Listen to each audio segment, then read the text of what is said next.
And All Sports Central, we're going to be going over our next schedule preview this offseason, and it will be over the Texas Tech Red Raiders. And this was a team that went 4-8 in the 2019 season. Bit of a down season for Texas Tech, but how will they be in 2020 is what we're going over here today. We're going to be going over a few players that this team will be losing, who they're going to be returning, and also going over their schedule for the first time this offseason. Starting off the games that this team has had since November, and we start off on November 9th when this team played West Virginia. That was a win there, 38-17. That was a good win, probably one of their better ones last season. The following week, they lost to TCU at home by 2. So yeah, that was a really close, tough loss there, 31-33. And then another tough loss the following week against Kansas State, 27-30. They had a loss there. And if you look back at this schedule, I mean, if they could have won both of those games or a couple of their closer games that they had this past season, I mean, they had a lot of close losses. If they could have won a couple of those, yeah, Texas Tech would have been in a bowl game. And it really didn't turn out that way. I mean, that's just how it goes for some teams, some seasons. But nonetheless, they also lost to Texas as their final game of the season, 24-49. And of course, yeah, that game was a different story. I mean, Texas coming into that game, they were on fire. Certainly, they were looking very good, probably the best that they were all of last season. And of course, if you remember back in their bowl game last season, they absolutely blew out Utah. And let's remember how good Utah was last season. So yeah, certainly for Texas, I mean, that was going to be a tough game going in no matter what. Yeah, certainly for Texas Tech, bit of an up and down season last year. Between September and October, they were 3-5, and then between November and the rest of the season, they were 1-3. Moving on to the returning production for Texas Tech now, and they return their injured quarterback, Alan Bowman. Of course, he's been an extremely injury-prone quarterback, and last season, while he did play, he had just over 1,000 yards of offense with 6 touchdowns and 3 interceptions, and that kind of concerns me a little bit. I mean, 6 touchdowns ain't bad for the time that he did play, but 3 interceptions along with that kind of does concern me a little bit. They had a 2-to-1 touchdown interception ratio, especially as for how early on in the season that he got injured. They do lose their top quarterback in Jett Duffy from last season. He is transferring away, and he had right around 2,800 yards of offense last season as he's the starting quarterback for the majority of the year. He also had 18 touchdowns and 5 interceptions. But the real question is will Bowman have a healthy season? I mean, you can't really take any risks if you're Texas Tech in this situation. You gotta have a good you gotta have a good backup quarterback. You also have to have someone that's going to compete with Alan Bowman for the starting position. Because at this point, I mean, once again, he's been injured quite a bit the last couple of seasons. I think it was a lung issue a couple of years ago, and then last season it was a whole different issue. But yeah, certainly, I mean, yeah, Alan Bowman being a very injury-prone quarterback, you got to have backup for him. But they returned their top running back, Cedrodrick Thompson, which he had right over 900 yards of offense last season with 12 touchdowns. And they also returned their second running back into John Henry, which he had just over 450 yards with 3 touchdowns. So yeah, the running back core certainly should be really good next season. Probably one of the better ones in the Big 12, to be honest with you.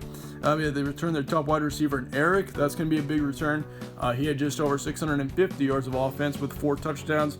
And they also they lose their second wide receiver, RJ Turner. That's going to be a big hit as he had just over 650 yards. So yeah, he had really similar stats as to how Eric did, but yeah, he also had 3 touchdowns with that. And TJ Vasher is going to be a big return as well. They're returning him. He is their third wide receiver. He had just over 500 yards with 6 touchdowns. So yeah, certainly this wide receiver core does look pretty good as well, having Eric and TJ in there. And certainly for Alan Bowman, I mean, it's going to be good that he has a couple of weapons that he's used at least before. So yeah, it's going to be really good. They also lose their top tight end, though. That's going to be tough. He was Dante Thompson. He had just over 300 yards last season. And they also lose 3 offensive linemen, 1 defensive lineman, 1 linebacker, and 1 in the secondary. So this defense looks really good heading into 2020, only losing 3. So yeah, you got to watch out for that. But yeah, this offense, though, I mean, this offense is kind of a hit or a miss next season. I mean, it's going to be really tough to predict how this offense is going to do once again. I mean, if Alan Bowman gets injured again, you could expect it to be a bit of a down year once again. But, I mean, looking at how their defense is, though, I mean, only losing 3, that could be huge. I mean, Texas Tech's defense certainly looks like it could be pretty good next season. Yeah, chances for a bowl game in 2020, I'd say they're kind of low to moderate right now. I mean, it all depends on the quarterback situation. If they got a good quarterback under center, if Alan Bowman shows up and stays healthy, I think this team could easily make a bowl game, no doubt. I mean, once again, they were really close to it this season, even though they had Jett Duffy at quarterback for a good chunk of the season. I mean, they were really close to it. Let me remind you, I mean, they had a couple of really close losses in there. So certainly for Texas Tech, it is very possible heading into 2020, especially if this defense plays well. So yeah, nonetheless, for Texas Tech, I think things are looking okay heading into 2020. I don't expect them to do anything crazy like win the Big 12, but I do expect them to make a run for a bowl game for sure. Yeah, here's your 2020 schedule for Texas Tech. You got UTEP to kick off the season on September 5th. That's a road game. You got Alabama State on the 12th, Arizona on the 19th. Then you got Iowa State and Ames on the 26th. You got West Virginia on October 3rd. You got Baylor on the 15th, followed by Texas.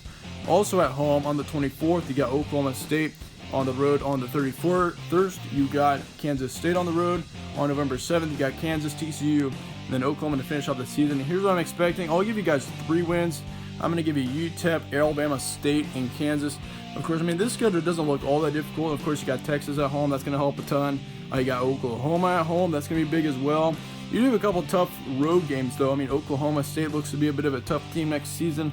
You could say the same about Iowa State, too. So, yeah, those will be a couple of main key games for sure. But I think your record estimation for this team is going to be 5-7 to 7-5. But I think they hang right around the bowl game marker. I mean, they're either going to be just in or just out. So, yeah, that's kind of a tough situation to be in for Texas Tech. But I do expect the outlook to be pretty good for this team. I think, once again, that there is a good chance that they do make a bowl game next season. But once again, it all wraps around to how this offense is. I mean, this defense looks like it could be good. Once again, I mean, they're only losing 3 on the defense. But this offense, once again, it is a toss-up right now. I mean, you got a really rough quarterback situation with Alan Bowman, of course. And if he can stay healthy, once again, the Texas Tech team could surprise a lot of people in 2020. But once again, your record estimation, 5-7 to 7-5. Let me know your thoughts in the comments below on Texas Tech. Let me know whether you disagree or agree on anything. But yeah, thank you all for watching once again. Stay tuned for more from All Sports Central, and I will see you all later.